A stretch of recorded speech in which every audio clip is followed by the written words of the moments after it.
غزہ شہر کے اسکول پر اسرائیلی حملے میں کم از کم 100 افراد شہید۔ غزہ شہر کے ایک اسکول پر اسرائیلی حملے میں کم از کم 100 افراد شہید اور درجنوں دیگر زخمی ہو گئے۔ یہ اطلاع پریس ٹی وی کو ہفتے کو ٹیلی گرام پر دی۔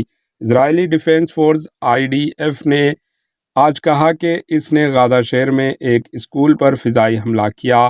یہ دعویٰ کیا کہ اسکول میں فلسطینی تحریک حماس کے جنگجو موجود تھے۔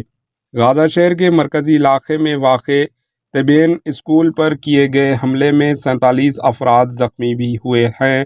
وزارت صحت نے ایمبولینس اور ایمرجنسی سروسز نے بتایا یہ اسکول غزہ کی پٹی کے تقریباً تمام اسکولوں کی طرح ان لوگوں کے لیے ایک پناہ گاہ کی طور پر استعمال ہو رہا تھا جو جنگ کی وجہ سے اپنے گھروں سے بھاگنے پر مجبور ہوئے ہیں۔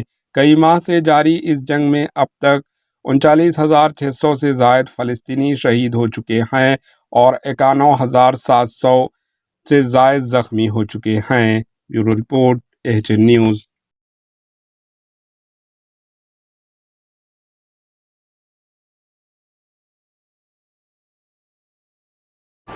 AHN نیوز کو لائک کریں، شیئر کریں اور سبسکرائب کرنا نہ بھولیں۔